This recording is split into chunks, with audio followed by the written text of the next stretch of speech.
录屏大师 Button back 按钮返回 F 切换器。录屏大师已启动。录屏大师已启动。YouTube 已启动。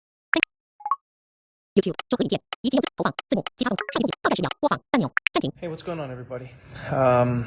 You know what's really interesting about what's happening in America right now is that a lot of people don't seem to realize how dominoes connect, how one piece knocks another piece that knocks another piece, and in the end creates a giant wave. Each story seems completely unrelated, and yet at the same time, I feel like everything that happens in the world connects to something else in some way, shape, or form.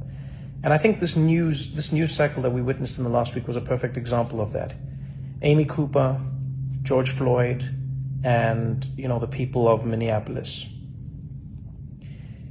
Amy Cooper was, for many people, I think, the catalyst. And by the way, I should mention that all of this is like against the backdrop of coronavirus. People stuck in their houses for one of the longest periods we can remember. People losing more jobs than anyone can ever remember.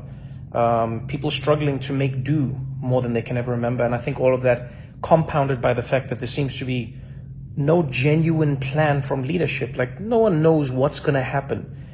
No one knows how long they're supposed to be good, how long they're supposed to stay inside, how long they're supposed to flatten the curve. No one knows any of these things. And so what happens is you have a group of people who are stuck inside. All of us as society, we're stuck inside. And we then start to consume. We see what's happening in the world. And I think Amy Cooper was one of the first moments that one of the first dominoes that we saw get knocked down post-corona for many people.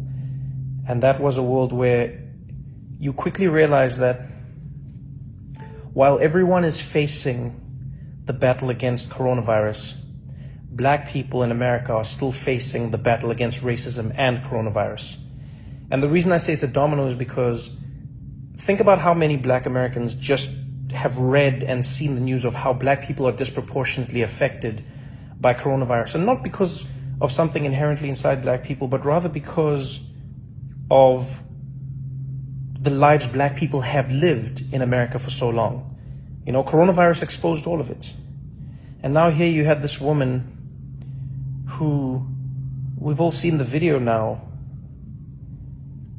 blatantly knew how to use the power of her whiteness to threaten the life of another man and his blackness. What we saw with her was a really, really powerful, explicit example of an understanding of racism in a structural way. When she looked at that man, when she looked at Cooper and she said to him, I'm going to call 911 and I'm going to tell them there's an African American man threatening my life. She knew how powerful that was. And that in itself is telling. It tells you how she perceives the police. It tells you how she perceives her perception or her relationship with the police as a white woman. It shows you how she perceives a Black man's relationship with the police and the police's relationship with him. It was powerful. Because so many people act like they don't know what Black Americans are talking about when they say it, and yet Amy Cooper had a distinct understanding. She was like, oh, I know that you're afraid of interacting with the police because there is a presumption of your guilt because of your blackness. I know that as a white woman, I can weaponize this tool against you. And I know that by the time we've sifted through who was right or wrong, there's a good chance that you will have lost in some way, shape, or form. And so for me, that was the first domino. And so now you're living in a world where so many people are watching this video. So many people are being triggered because in many ways it was like a gotcha. It was like the curtain had been pulled back. Aha. So you do this because it's always been spoken about, but this was it was powerful to see it being used. And I think a lot of people were triggered by that. A lot of people were like, damn, we knew it was real, but this is real, I think a lot of people also angry that some of the outrage that came to her was because of her dog. And I mean, I get it, but it was, a lot of people felt like a lot of people felt like it would have been great if the dog shelters had the same, I guess, power, or if police departments were run by the people who run dog shelters, because they seem to act like this. They didn't waste time. They were like, nope, we'd like our dog back, lady. Which I'm going to be honest, I think that was a hell of a punishment. Her job is one thing, taking a white lady's dog. That was a nice dog. And so that was the first domino, you know? It was the first domino where I felt like you could feel something stirring. And all of this, again, is in the backdrop. It's coronavirus has happened. The numbers have come out. You know, the story of Ahmaud Arbery in Georgia, that story has come out. All of these things are happening. And then the video of George Floyd comes out. And I don't know what made that video more painful for people to watch. The fact that that man was having his life taken in front of our eyes, the fact that we're watching someone being murdered by someone whose job is to protect and serve, or the fact that he seemed so calm doing it, you know? Oftentimes we always told that police feared for their life. It was like a threat. And you know, you always feel like an asshole when you're like, you didn't fear for your life. Why did you fear for your life? How did you fear? But now more and more we're starting to see that it's like, no, it doesn't seem like there's a fear. It just seems like you can do it, so you did it. There was a black man on the ground in handcuffs, and you could take his life, so you did. Almost knowing that there would be no ramifications. And then again, everyone on the internet has to watch this. Everyone sees it. It floods our timelines as people. And I think one ray of sunshine for me in that moment was seeing how many people instantly condemned what they saw. You know, and maybe it's because I'm an optimistic person, but I don't think I've ever seen anything like that, especially not in America. I haven't seen a police video come out and just see across the board. I mean, even Fox News commentators and police chiefs from around the country immediately condemning what they saw. No questions, not what was he doing, not just going, no, what happened here was wrong. It was wrong. This person got murdered on camera. And then the police were fired. Great. But I think what people take for granted is how much for so many people that feels like nothing, you know? How many of us as human beings can take the life of another human being and then have firing be the worst thing that happens to us? And yes, we don't know where the case will go, don't get me wrong, but it feels like there is no moment of justice. There is no, you know, if you're watching a movie, you'd at least want the cops, you'd want to see the perpetrators in handcuffs. You'd want to see the perpetrators facing some sort of justice. Yes, they might come out on bail, etc., but I think there's a lot of catharsis that comes with seeing that justice being doled out. When the riots happened, that for me was an interesting culmination of everything. I saw so many people online saying, these riots are disgusting. This is not how a society should be run. You do not loot and you do not burn and this is not how our society is built. And that actually triggered something in me where I was like, man, okay, society. But what is society? And fundamentally, when you boil it down, society is a contract. It's a contract that we sign as human beings amongst each other.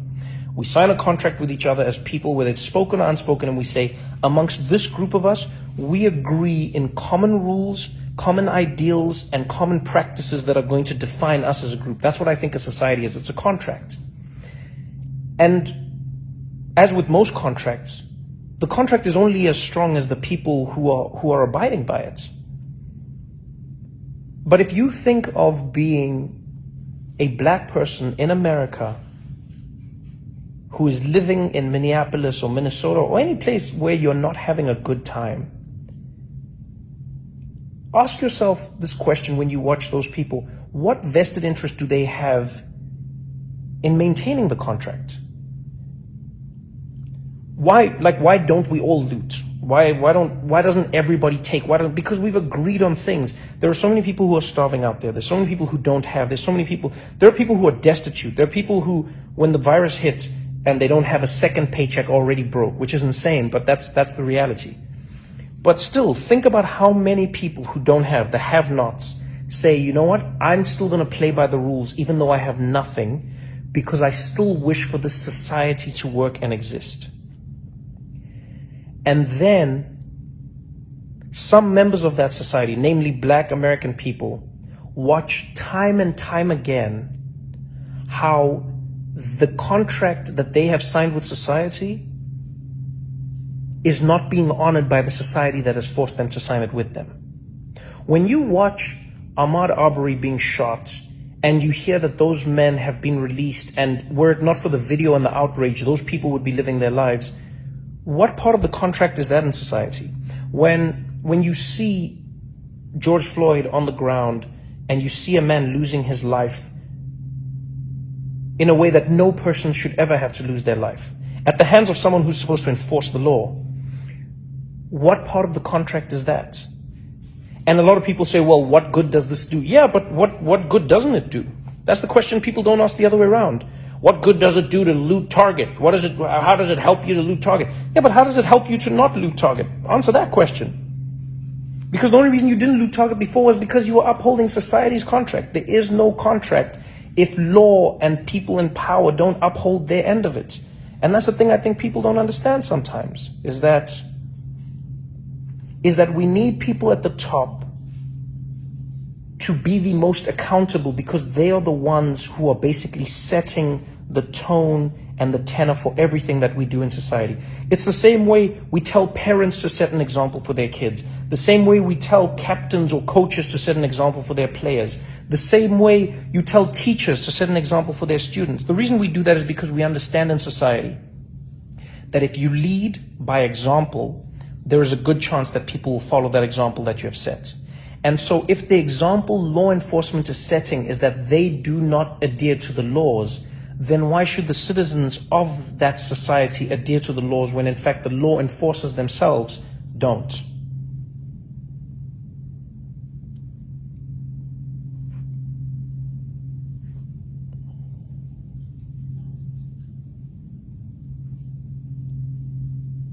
There's a really fantastic chapter in Malcolm Gladwell's book, David and Goliath, where he talks about the principles. What is it? He talks about the principles of legitimacy. And he says, in order for us to argue that any society or any legal body or any power is legitimate, we have to agree on core principles. And those three principles, if I remember correctly, is number one, we have to agree on what the principles are. Number two, we have to believe that the people who are enforcing the principles are going to enforce them fairly. And number three, we have to agree that everyone in that society is going to be treated fairly according to those principles. It is safe to say in this 1 week alone, and maybe even from the beginning of coronavirus really blowing out in America, Black Americans have seen their principles completely delegitimized. Because if you're a Black person in America right now and you're watching this, if you're a Black American person specifically and you're watching this, what principles are you seeing? I think sometimes the thing we need to remember, and it's something I haven't remembered my whole life. You start to learn these things, you know, when you travel the world, when you read, when you learn about society, I think is that like, when you are a have and when you are a have-not, you see the world in very different ways. And a lot of the time people say to the have-nots, this is not the right way to handle things. When Colin Kaepernick kneels, they say this is not the right way to protest. When Martin Luther King had children as part of YouTube 已启动，录屏大师已启动，33，录屏大师现场录制，永远是34秒，按钮，结束录屏，按钮，结束录屏，屏幕直播已选取，停止直播，按钮。